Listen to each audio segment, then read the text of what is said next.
Depending where you are in your account progression, you might be sitting there thinking, what do I kill next? Some people might just say go do Vorkarth or go do raids, but it really depends on what you want to do. So I'm going to talk about every boss starting from the easiest to the hardest, and maybe it will give you an idea on what boss you want to tackle or what boss you want to work towards. Before we start, I want to talk about difficulty because I know that can be subjective. Someone might get destroyed by one boss but then find another easy, and then someone else might feel the exact opposite. So don't think that one shoe fits all. Gear makes a massive difference too. Certain bosses that was eating through your food start to become a lot easier as you progress with your gear, but I'm going to assume that you at least have some reasonable stats and gear for the bosses that you want to tackle. You don't need mega rares like a Shadow or Teebo to start bossing. You can work your way up to the things that need those weapons. So there's a few bosses that count as bosses, but they're not really bosses. Things like Tempaross where you're fishing, and things like Wintertodt where you can die but it's not likely. Same with Zalcano where it's just mining. I'm not going to really talk about those as they're pretty much non-combat. I'd say the Gemstone Crab in Varlamore is definitely worth a mention. It has no stats and it never dies, it just burrows and moves. And you can literally just stand there with any weapon and attack it to get AFK XP. You'll be clicking it once every 10 minutes, it's completely brain dead. So a lot of people start early bossing at things like Barrows, but there are a few things you can do before that. Scurrius the rat for example. This boss is one of the best things they added for new players. It teaches you things that you will later need to expand on when you get to harder bosses. Things like prayer switching and dodging stuff. You'll be able to practice things like quick attacks on the minions. And it's not overly punishing here, like if you mess up, you just eat some food and continue. It's not like you're going to get one hit at like Vorkarth or something. If you can get the timing and feel for Scurrius, you can definitely do something like Jad. And I know that sounds crazy because so many people die at Jad, but it's not because it's so technically demanding. Jad is mainly just Jad hands, getting nervous and, messing up even though you shouldn't have. We've all been there, it's nothing mechanical, it's more just the nerves. There's free-to-play bosses like Bryophyta, pray magic, kill the little minion things. Pretty easy stuff to be honest. You don't even need a mossy key anymore, you only need it if you want the actual loot and the kill count to count. Obor's maybe a bit harder. His range attack off prayer can definitely hit for quite a bit and the slams knock you around. So if you're lower level, freezing and maging him from a distance could be a good move.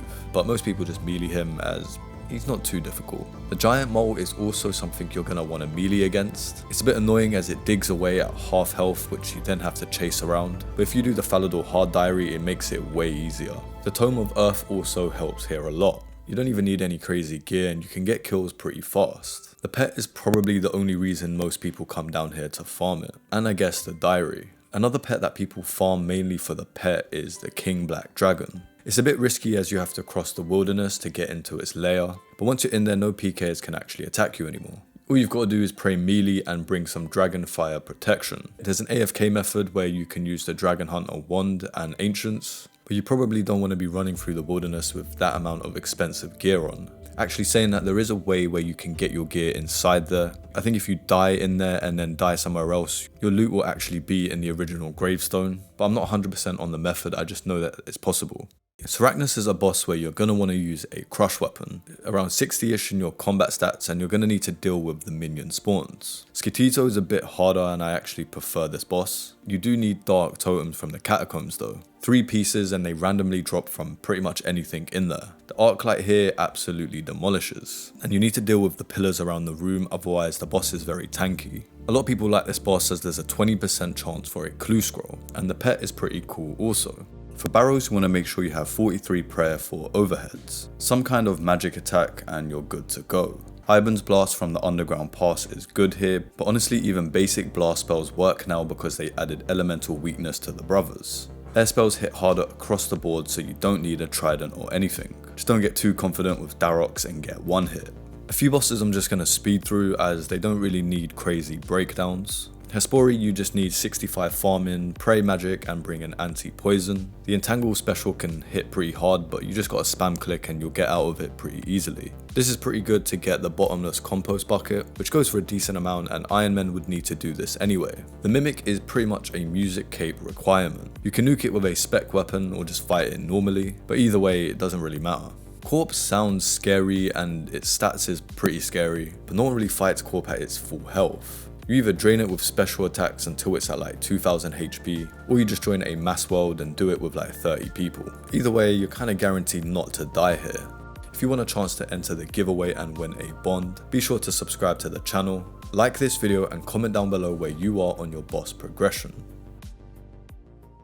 For the Moons of Peril, you need the Perilous Moons quest done. There's 3 bosses, Eclipse Moon, Blue Moon and Blood Moon, and you kill all 3 then loot the chest. Each one's got its own thing going on and they can absolutely stack you out if you go in DPS only gear. You want to bring something that's a bit tanky. The Royal Titans are really fun and they don't get talked about enough. The Fire Queen and Ice King is a fight that you can do with a duo or you can do it by yourself. It's one of the first major bosses that introduces gear switching and dealing with elemental attacks like elemental ghosts and dodging flame walls and ice walls. And the prayer scroll drop from here is pretty useful. It gives you upgraded ranged and mage scrolls that give you pretty good DPS for that stage of your account. The Dagannoth Kings are a classic. I would actually say they're pretty good practice as well. You're going to need all 3 combat styles. You're going to be prayer flicking between range and melee if multiple kings are on you at the same time, but there are ways to make this easier. It's one of the few places early on that forces you to have a tribrid option. But like I said, you can safe spot Rex and fight them one at a time. But I would say fighting all 3 at the same time is good practice for later bosses. If you do them on task with the Fremnik Elite Diary, the loot is way better.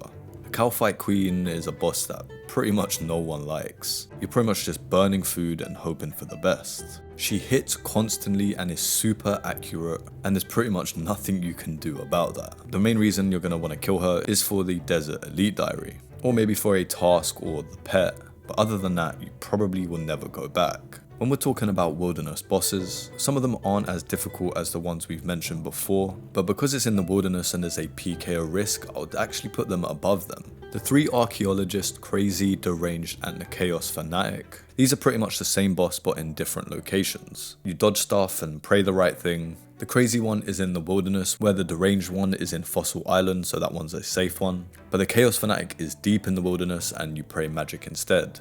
Calvar'ion can't really damage you directly, you just gotta avoid the lightning and kill the hellhounds. Callisto needs prayer switching and freezing though. If you mess up you get launched into a wall and take massive damage. And then there's Venenatis, which I put one higher because Spindle is deeper in the wilderness and the Voidwaker gem being the most expensive piece means more people are there hunting, which means more PKers. The web mechanic that drains your run energy is super annoying too. The Chaos Elemental is deep in the wilderness as well, but it's in multi. It unequips your gear if your inventory isn't full, but it's got a 1 in 300 pet chance, so that's pretty much why people fight it. Scorpia is the furthest PVM you can do in the wilderness. If someone catches a teleblock out here, then you're pretty much dead. But the fight itself is pretty easy. You freeze the healers, you damage Scorpia, and then it's done. I think just the location is what makes it brutal. And now a nostalgic boss, Jad. 63 waves of the fight caves, which is going to build you up to Jad. This is a big moment for anyone getting their first fire cape. And it's super interesting because Jad's attacks are so slow. You've got so much time to react and the waves you did prior were actually harder than Jad itself. It's always just the Jad hands. The healers at half health is where a lot of people panic. You gotta tag them and then people forget which prayer they've gotta be on, but there are ways to trap the healers and make everything easy. You don't need to panic, it's actually way easier than you think. There's a few Slayer bosses where you need a certain Slayer requirement in order to fight it, but it doesn't really have anything to do with how hard the fight is. Kraken at 87 Slayer is just something you hit with magic and there's pretty much no mechanics. You've got to eat food sometimes, but this is a second monitor boss. Sanguinesti Staff is nice for the passive healing and the Eye of Ayak works too, but none of this is needed. Cerberus is a Slayer boss where it gets a bit more interesting. You need 91 Slayer and it needs a Hellhound or Cerberus task. It's located deep in the Tavoli dungeon and it's pretty annoying to get there unless you have 70 agility. You want to pray magic and melee her. You want a crush weapon specifically. Demon Bane weapons here are broken. The fight's got 3 special attacks. 3 souls come out and each one has a different combat style. And if you don't pray against the right one, it's obviously gonna hit you. And I think it's like 30 damage per ghost, so quite a lot. The drops are pretty good though. The Primordial, Pegasus and Eternal Crystals. These are for the boots. And the Smouldering Stone is definitely worth the pain. For Araxor you need 92 Slayer and the Priest in Peril done for Mauritania. You're gonna need an Araxite or Spider task. For this one you're using melee and praying melee, but if you step back it uses magic or range depending on which one of those defense stats are worse, which is actually a really cool mechanic. There's an enrage phase at 25% which speeds the whole fight up. The Noxious Halberd is a good weapon as it one-hits the hatch spiders which saves so much time. Without a scythe or good crush gear, the fight can drag on for a while. Alchemical Hydra at 95 Slayer is the highest Slayer requirement in the game. This is a Konar only task, but once you can fight it, the fight is very easy. Let me not say it's really easy, let me say it's easy to learn. There's 4 phases and the final phase, it goes crazy, but each phase you need to drag the Hydra over a specific vent. The Twisted Bow and Boffer with crystal armor works well here, but obviously if you don't have it, don't worry. The Dragon Hunter crossbow is also good if you're on a budget, and once you get the rhythm, it's pretty relaxing to do. There's also the Grotesque Guardians, but this is at a lower level of 75. The boss version of the Gargoyles has 2 phases. If the first one's super slow and the second one's got falling rocks and blue orbs you need to tag before they heal the boss. No one really does this boss for money, they more do it for pets and combat achievements. I guess granite dust can be useful as well. For the Abyssal Sire you need 85 Slayer, and this boss used to be super annoying, but they've reworked it and Dragonbane weapons are one shot to the vents now, and you don't need a full range and mage switch anymore. You can just rock up in melee gear and maybe a Scorching Bow if you have it. So before raids and anything higher tier than this, I should talk about the God Wars dungeon. Zilliana is still the easiest one to solo. You just gotta kite her around the room as she can only melee you. You use range and use like dragon bolts and that's it. And at some point they changed run energy so you don't need as many energy or stamina potions. For Krill, if you have that Scorching Bow, it works really well here, but with that one the Arc Light works fine. His special attack that's based on your prayer points can definitely be scary. Grador is probably the worst one to solo in my opinion. You're walking under him and praying melee as its range attack just randomly chunks you. There is a Boffer door method. You can definitely do multiple kills here if you do certain methods. Kree without a shadow can definitely be rough. There is a method with chin chompers which is actually probably technically the best, but obviously chins are expensive. Let's talk about the money boss. To kill Vorkarth you need Dragon Slayer 2 completed. His special attack can one-hit you, which sounds terrifying, but you've got so much time to react. It's not the most interesting fight, you just stand there, pray correctly and dodge the acid. And if you want to get a bit more technical you can Wook's Walk, and then you use the Crumble Undead on the zombified spawn, but it's definitely worth it as the GP is crazy. This is a lot of people's first boss where they farm it for GP. Duke Succulus got massive quality of life changes. You now get to keep the ingredients between the kills. If you're after the Mage's Visage or the pet, it's never been an easier grind. For Zulrah you need the Regicide quest completed. This boss is often called the Money Snake, and for good reason. It's got 4 rotations and that's pretty much where most people struggle. You get a random rotation each kill and if you don't know which one's coming, it can definitely make you panic. There's a Zulrah plugin that helps with this. You just gotta click on which one it starts with and it will show you the rest of the rotation. Once you fully understand Zulrah, it becomes way easier than it looks. For the Phantom Musper you need Secrets of the North quest. This is a range only or you can do a hybrid. The Eye of Ayak helps a lot for the melee phase if you don't have a shadow. You've then got to do a step back method during the range phase, but you only need to learn that if you're not doing a hybrid setup. The shield phase is probably where it goes wrong for the most people. There's been so many times where I was lacking and missed one prayer and then everything else came crumbling down. It will definitely take longer to farm this boss when you're at the lower levels, but it's definitely still doable and there's some nice drops here that can make you some good money. Once you've done the Kingdom Divided quest you can do Yama, either solo or duo. There's prayer switching, orbs, flames, and then the final phase which is definitely a lot to take on. In my opinion it's more fun as a duo, but solo is where you're gonna learn the best. The floor to actually get a kill isn't too high, but it's more about mastering the fight, which is a completely different conversation. After you've done the Beneath Curse Sands quest, you can do entry level ToA. You can do this with like base 60 stats if you really wanted to, but you'd only be able to do it with like 0 invocations or maybe a couple of baby ones. ToA is probably the most accessible raid entry point. Once you get a bit more comfortable, you can do the normal mode with 150 invocations. It doesn't feel too much different to 250 or even pushing 280. It's the same bosses, just a few things to watch out for, but it's nothing too dramatic. Solo normal is definitely a step up, and then expert is where it starts to get tricky. 300 to 450 in a group, that's probably a better place to start. It's super fun, super challenging, and for me it's one of my favorite things in the game. It's one of those pieces of content where if you mess up just a few times, you're definitely gonna die. But it's super satisfying once you've completed it and you see that purple.